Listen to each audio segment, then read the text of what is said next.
Moving into a new house always comes with excitement, hope, and sometimes a little fear. For Rebecca and Thomas, the decision to move into Greystone Manor seemed perfect.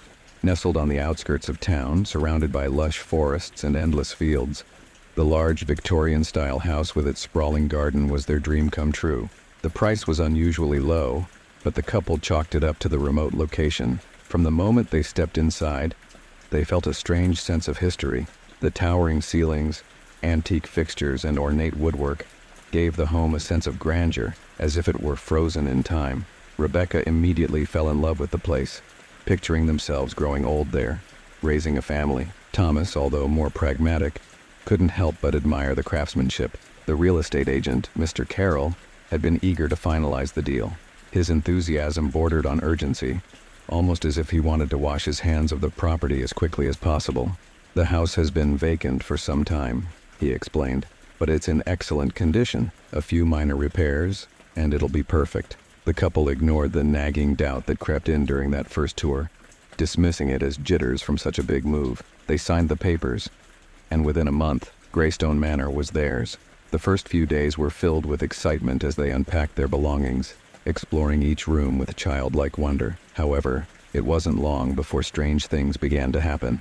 It started with small, almost imperceptible things. Doors that creaked open on their own, lights flickering for no reason, and the faint sound of footsteps echoing through the hallways at night.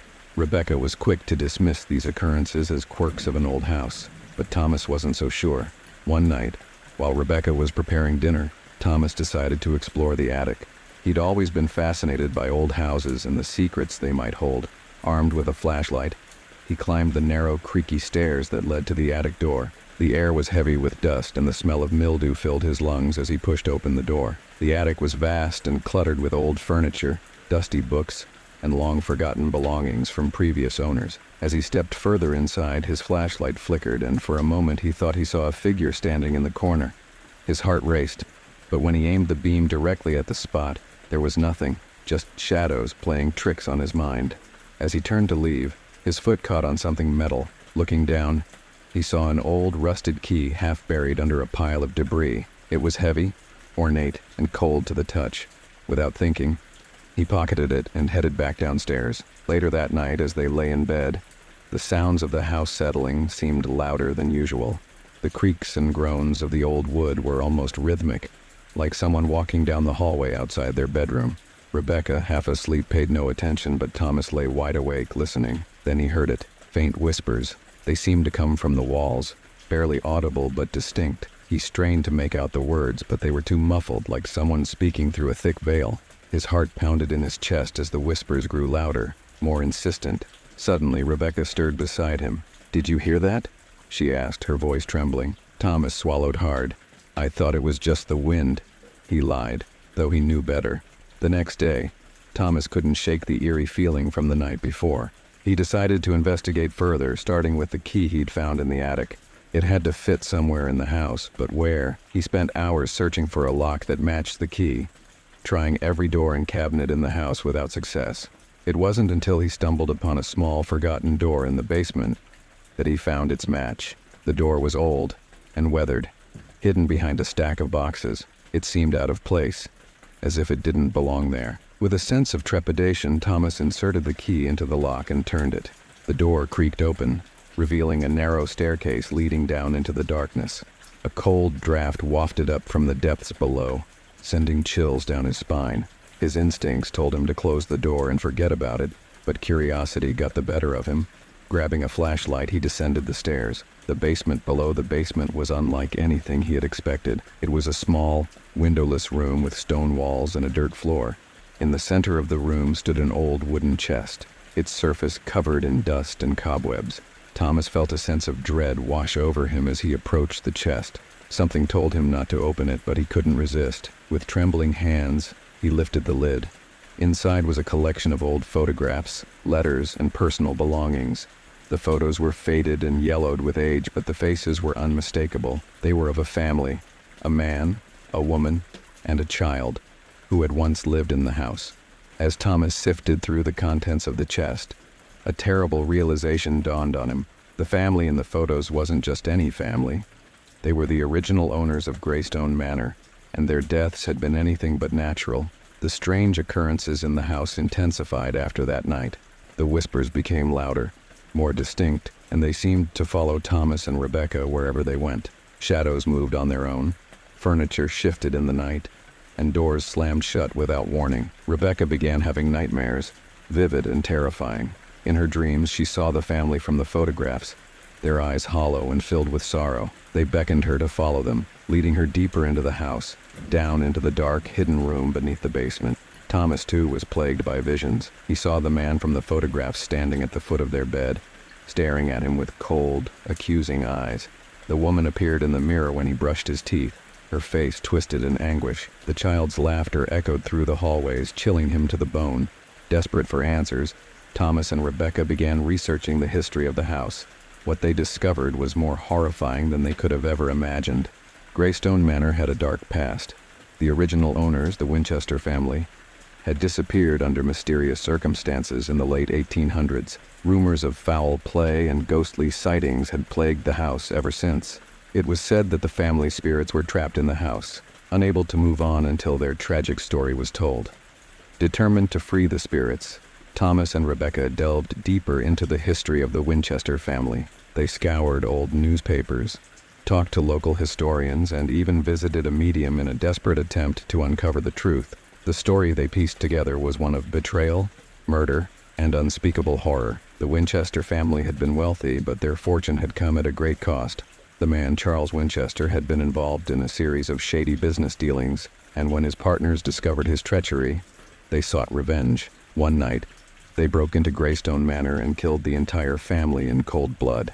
The bodies were never found, but it was said that their spirits lingered, bound to the house by their unfinished business. Armed with this knowledge, Thomas and Rebecca knew what they had to do. They had to find the bodies and give the family a proper burial, allowing their souls to finally rest in peace. With a sense of purpose, Thomas and Rebecca returned to the hidden room beneath the basement. Armed with shovels and a newfound resolve, they began digging in the dirt floor, searching for the remains of the Winchester family. It wasn't long before they uncovered the first skeleton. The sight of the bones sent shivers down their spines, but they pressed on, determined to see the task through to the end. One by one, they found the bodies of Charles, his wife, and their young son. As they laid the remains to rest, the atmosphere in the house began to change. The whispers grew fainter, the shadows receded, and the oppressive sense of dread that had hung over them for weeks began to lift. But just as they thought it was over, a cold wind swept through the room, extinguishing their lanterns. In the darkness, they heard a voice, clear, sharp, and filled with rage. "You shouldn't have come here." The figure of Charles Winchester materialized before them, his eyes burning with hatred. "This is my house," he growled, "and you will never leave." The room erupted in chaos as the spirits of the Winchester family rose from their graves, their faces twisted in fury. Thomas and Rebecca fought to escape, but the spirits were relentless. In a final, desperate act, Thomas threw open the hidden door, leading them back into the basement. As they fled, they heard the final words of the spirits echoing behind them. "Rest in peace," the voices whispered.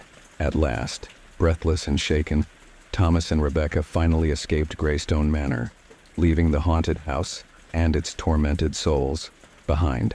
The house stood silent once more, waiting for the next occupants to uncover its dark secrets. Rachel and David had always dreamed of owning a grand, historic home. When Ravenwood House, an imposing 19th century mansion, came on the market at a fraction of its true value, they jumped at the opportunity.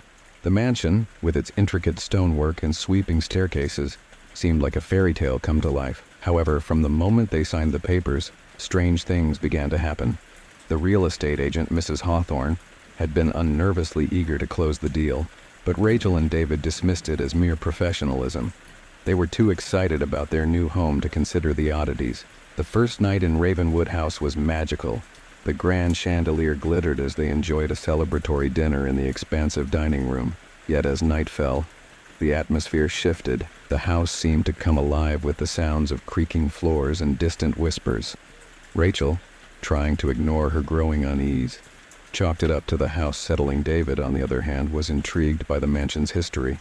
He discovered old newspapers and photographs in the attic, revealing that Ravenwood House had once been the scene of a tragic event. The previous owner, a wealthy socialite named Elizabeth Ravenscroft, had vanished under mysterious circumstances, leaving behind a legacy shrouded in rumor and speculation. As Rachel and David settled into their new home, the disturbances grew more pronounced. Objects moved on their own. Strange noises echoed through the halls, and shadows flitted across the walls. The most disturbing phenomenon was the constant feeling of being watched. Rachel's sleep was plagued by nightmares of a woman in a flowing white dress, wandering the halls of the mansion, her face obscured by a veil.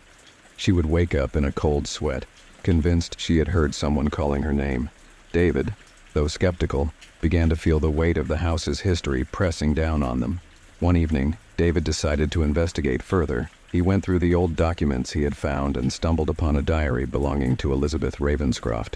The entries detailed a series of strange occurrences and a growing sense of paranoia. Elizabeth wrote about shadows that moved independently of light and voices that whispered in the dark. David was unsettled by the diary's final entry. It mentioned a hidden room within the house, accessible only through a secret passage. The entry ended abruptly, as if Elizabeth had been interrupted. Driven by curiosity and a desire to uncover the truth, David began searching for the hidden passage. David's search for the hidden room led him to a series of cryptic clues embedded in the mansion's architecture. He noticed a pattern in the ornate moldings and discovered a concealed latch behind a bookcase. With a sense of anticipation, he activated the latch, revealing a narrow, dark corridor. The corridor led to a small, dimly lit room filled with old furniture and dusty artifacts. In the center of the room was a large, ornate mirror, its surface covered in a thick layer of grime. David approached the mirror, feeling a chill run down his spine. As he wiped away the grime, he saw something that made his heart stop. The mirror reflected not only the room, but also a shadowy figure standing behind him. David spun around, but the room was empty. The figure in the mirror remained, its features indistinct, but its presence undeniable. David felt a cold breath on his neck and the sensation of being watched. The shadowy figure seemed to move closer, and David realized with a jolt that it was no longer just a reflection. Panicking, he fled from the hidden room, sealing the passage behind him. Rachel and David's nights grew increasingly disturbed. The shadowy figure from the mirror seemed to be everywhere. They would hear footsteps following them, doors slamming shut on their own, and whispers that grew louder each night. The atmosphere in the house was suffused with an oppressive dread. Rachel began to feel a strange connection to the house. She would often find herself drawn to certain rooms, feeling an inexplicable urge to explore them. She discovered a room that had been locked for years, its door hidden behind a large tapestry. When she finally opened the door, she found a room filled with old portraits of Elizabeth Ravenscroft and her family. The portraits were unsettling. The eyes in the paintings seemed to follow her as she moved. One portrait in particular caught Rachel's attention, a painting of Elizabeth, her eyes filled with a haunting sadness. Rachel felt a pang of sympathy for the woman and a growing sense of unease. Desperate for answers, Rachel consulted a local historian who specialized in the mansion's history. The historian revealed that Elizabeth Ravenscroft had been a victim of betrayal. Her closest friends and associates had conspired against her, leading to her untimely disappearance. The historian also mentioned that the mansion had a history of being a place of dark rituals and secret meetings. Armed with this new information, Rachel and David decided to investigate the mansion's dark past further. They uncovered evidence of occult practices and secret rituals conducted in the house. Elizabeth Ravenscroft had been involved in these rituals, seeking to protect herself from the sinister forces she believed were threatening her. David and Rachel found old books and grimoires hidden in the mansion's library. The text described rituals meant to summon and control spirits. It became clear that Elizabeth had been trying to harness the supernatural forces in the house to protect herself, but had inadvertently unleashed something far more malevolent. As they delved deeper into the rituals, they realized that the shadowy figure and the disturbances in the house were connected to these dark practices. The spirits that Elizabeth had tried to control were now free, and their anger was directed at anyone who entered the house. Determined to put an end to the haunting, Rachel and David decided to perform a cleansing ritual, hoping to banish the spirits and restore peace to Ravenwood House. Rachel and David prepared for the cleansing ritual with a mixture of fear and resolve. They gathered the necessary tools and performed the ritual according to the instructions in the ancient texts. The atmosphere in the house was charged with a palpable tension, and the disturbances grew more intense as they began. As they recited the incantations and performed the ritual, the shadows in the house seemed to come alive. The whispers grew louder, and the temperature in the room dropped dramatically.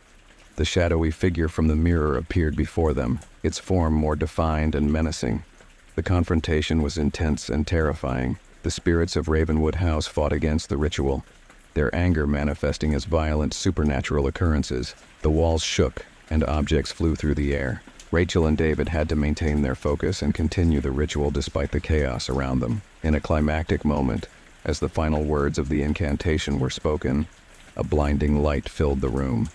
The shadowy figure let out a final, anguished cry before vanishing. The oppressive atmosphere lifted, and the house fell silent. Exhausted but relieved, Rachel and David looked around the now peaceful mansion. The haunting of Ravenwood House had come to an end, and the spirits were finally at rest. The mansion once again was their home, but it would forever be marked by the shadows of its dark past. When Edward received the call informing him of his inheritance, he was shocked. Blackwood Manor, a sprawling estate left to him by a distant relative he had never met, was now his responsibility. The estate, located in a remote part of the countryside, had been unoccupied for decades. Curiosity and a sense of duty drove Edward to visit the manor. The estate was an imposing structure, with tall iron gates and overgrown gardens. The mansion, with its Gothic architecture and dark stone walls, exuded an aura of mystery and foreboding. As Edward explored the manor, he noticed signs of neglect. Dust covered every surface, and cobwebs hung from the corners of the ceilings. The grandeur of the past was still evident, but the manor was clearly in disrepair. Despite the eerie atmosphere, Edward was determined to restore the estate. He began by cleaning out the rooms and repairing what he could.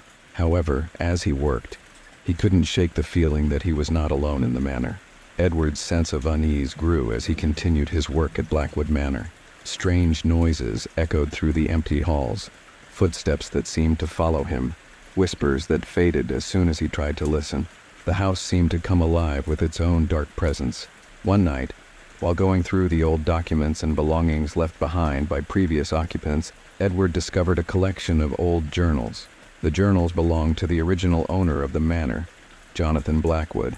The entries detailed the history of the estate and hinted at something sinister lurking within its walls. The more Edward read, the more he learned about Jonathan Blackwood's obsession with the occult. The journals described rituals and experiments conducted in the hidden chambers of the manor.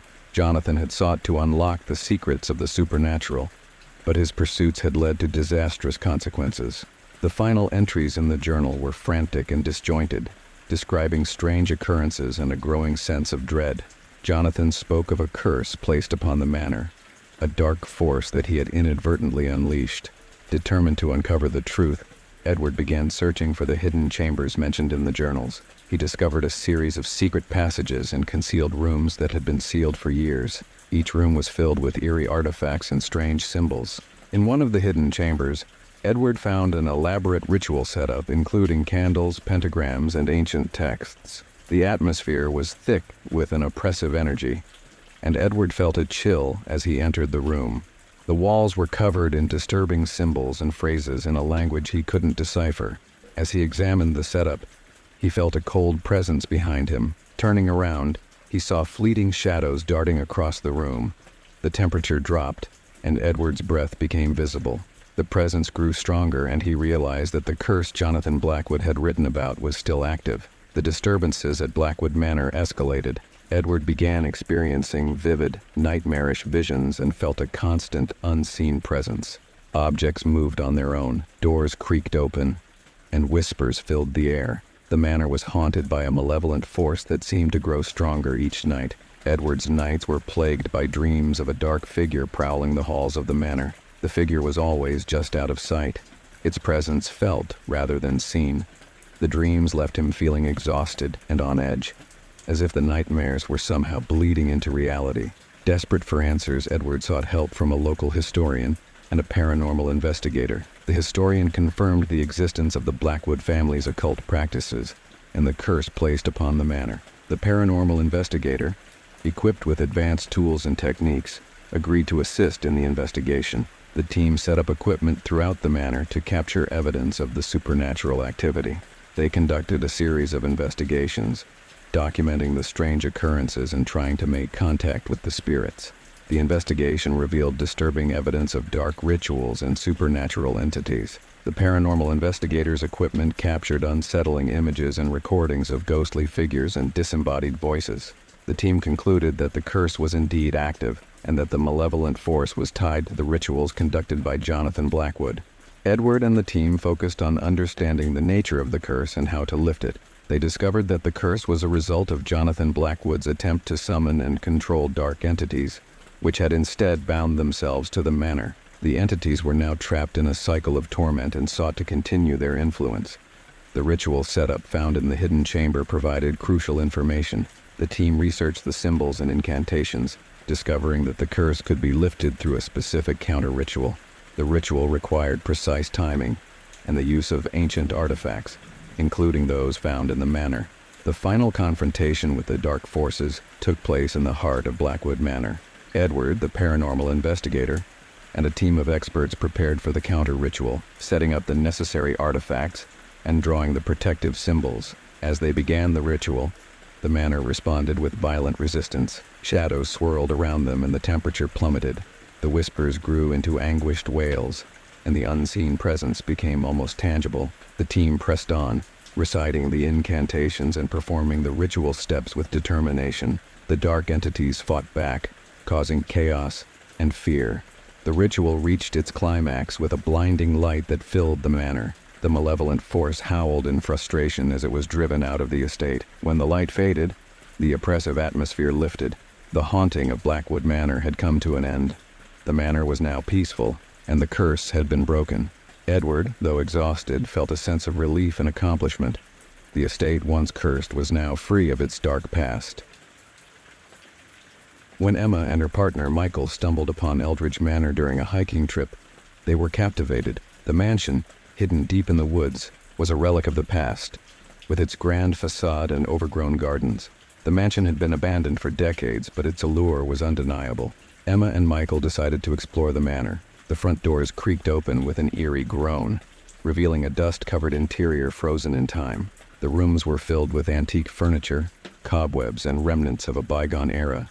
The grandeur of the mansion was still evident, but there was an unsettling atmosphere that made them uneasy. As they explored the manor, they found old photographs and personal belongings scattered throughout. The photographs depicted a family who had once lived in the mansion, smiling faces that now seemed to be watching them from the past. The more they explored, the more they felt a presence in the house, as if the spirits of the former occupants were still lingering. While exploring the basement, Emma and Michael uncovered a hidden door behind a bookcase. The door led to a series of dark, narrow passages that wound beneath the mansion. The air in the passages was thick and musty, and the walls were lined with strange symbols. The passages led to a room that seemed out of place, a room filled with occult symbols, ritualistic artifacts, and old manuscripts. The manuscripts detailed dark rituals and incantations, hinting at the mansion's connection to the supernatural. Emma and Michael were disturbed by their discovery. The symbols and rituals described in the manuscript suggested that Eldridge Manor had been a site for dark ceremonies and summoning practices. The room's oppressive atmosphere and the sense of being watched made them feel as though they were intruding on something sinister. Determined to understand the history of the mansion, Emma and Michael sought information from local historians and archives. They learned that Eldridge Manor had been owned by the Eldridge family, known for their involvement in occult practices. The family had vanished under mysterious circumstances, leaving the mansion abandoned and shrouded in rumors. After their unsettling discovery, Emma and Michael began experiencing strange phenomena in the mansion. Objects moved on their own, doors slammed shut, and the temperature fluctuated unpredictably. The once grand manor seemed to come alive with malevolent energy. Emma began to have nightmares about a shadowy figure lurking in the mansion's hallways. The figure was always just out of sight, and the dreams left her feeling anxious and frightened. Michael, though skeptical, could not ignore the eerie occurrences and the growing sense of dread. The situation worsened as the disturbances became more intense. Emma and Michael would hear whispers in the dead of night and see fleeting shadows darting across the walls. The once dreamy exploration of Eldridge Manor had turned into a nightmare. Desperate for answers, they consulted a paranormal investigator who specialized in haunted locations. The investigator agreed to help, setting up equipment to document the supernatural activity and identify the source of the disturbances. The paranormal investigator's equipment captured disturbing evidence of ghostly activity. The recordings revealed disembodied voices and unexplained noises, while the cameras documented shadowy figures moving through the mansion. The investigation revealed that the spirits haunting Eldridge Manor were connected to the dark rituals performed by the Eldridge family. The rituals had opened a gateway to the supernatural, allowing malevolent entities to enter the mansion and torment its occupants. The investigator also discovered that the spirits were restless and trapped within the mansion, unable to move on due to the lingering dark energy. The entity that had been appearing in Emma's dreams was identified as a powerful spirit bound to the manor by the rituals. Emma and Michael learned that the only way to free the spirits and lift the curse was to perform a cleansing ritual. The ritual required specific steps and the use of artifacts that had been found in the hidden room beneath the mansion. Emma, Michael, and the paranormal investigator prepared for the cleansing ritual. They gathered the necessary artifacts and followed the instructions outlined in the manuscripts. The ritual was designed to close the gateway to the supernatural and release the trapped spirits. As they began the ritual, the atmosphere in the mansion became charged with a palpable tension. Shadows seemed to move independently of light, and the temperature dropped dramatically. The spirits, sensing the ritual, became agitated and violent. The team pressed on, reciting the incantations and performing the ritual steps with precision. The spirits fought back, causing the house to shake and objects to fly through the air. Emma and Michael had to remain focused and determined despite the chaos surrounding them. In a dramatic climax, the ritual reached its final stage. A bright, blinding light filled the mansion as the spirits were driven away. The oppressive atmosphere lifted, and the haunting of Eldridge Manor came to an end. With the curse lifted, Eldridge Manor was finally at peace. The oppressive energy that had pervaded the house was gone, and the once haunted mansion was now calm and serene. Emma and Michael felt a sense of relief and accomplishment. The mansion, once a symbol of fear and darkness, was now a place of tranquility. Emma and Michael decided to restore Eldridge Manor to its former glory, transforming it into a beautiful home free of its dark past. As they worked on the restoration, they reflected on their experience and the lessons they had learned. The haunting of Eldridge Manor had been a terrifying ordeal, but it had also brought them closer together and taught them about the power of courage and determination in the face of fear.